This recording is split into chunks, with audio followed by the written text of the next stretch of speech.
এবং এখনকার সময়েও আমাদের শ্রদ্ধেয় আল্লামা মামুনুল হক হাফিজাহুল্লাহ সহ আরও যারা জামাতের সাথে আছেন তারাও বলছেন যে এটা আমাদের ঐক্য নয়, কিন্তু রাজনৈতিক সমঝোতা।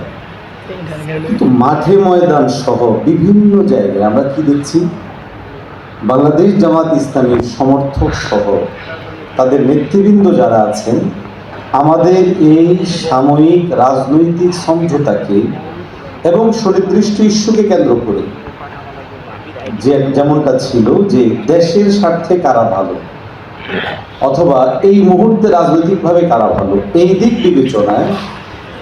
ঐক্য নয়, শুধুমাত্র রাজনৈতিক সমঝোতা, যে আমরা এখানে আপনাদেরকে ছাড় দিব, এখানে আপনারা আমাদেরকে ছাড় দিবেন, ওখানে আমরা আপনাদেরকে সহযোগিতা করব, ওখানে আপনারা আমাদেরকে সহযোগিতা করবেন, এইটুকু জিনিসকে ভিত্তি করে গোটা দেশে তারা একটা অবস্থা তৈরি করেছে যে জামাত অবশ্যই হকের উপর আছে, না হয় এই হুজুররা সবাই আমাদের সাথে কেন, এমন একটা সিচুয়েশন তৈরি করা হয়েছে না হয় নাই? তাহলে আপনি কোনো সিদ্ধান্ত নিতে পারবেন খুব সহজে যে রাজনৈতিক সমঝোতাকে পুঁজি করে আমাদের চোখের সামনে গোটা দেশে তারা প্রমাণ করার চেষ্টা করছে তাদের হক্কানিয়তের উপর। অতএব আপনি নিজেই এটা সিদ্ধান্ত নিতে পারবেন খুব সহজে যে আগামীর দিনে আসলে তাদের সাথে আমাদের পথ চলা যায় কিনা, বা রাজনৈতিক ঐক্য আমাদের করলে কতটুকু ফলাফল আমাদের হবে।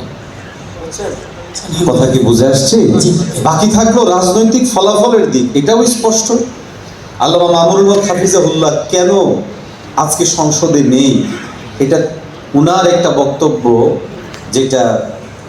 ইয়ের মধ্যে এসেছে, খালিদ হুসাইনের মুখোমুখি ওখানে এসেছে, ওখানে তো তিনি অনেক বিষয় পরিষ্কার করেছেন এবং কমবেশ আমরা অনেকেই এই বিষয়গুলো জানি, যেখান থেকে আসলে সাফ হয় যে মূলত আমাদের কাছ থেকে তারা তাদের স্বার্থটুকু হাসিল করার জন্য যতটুকু করার তারা কতটুকুই করে, এর চেয়ে বেশি করে।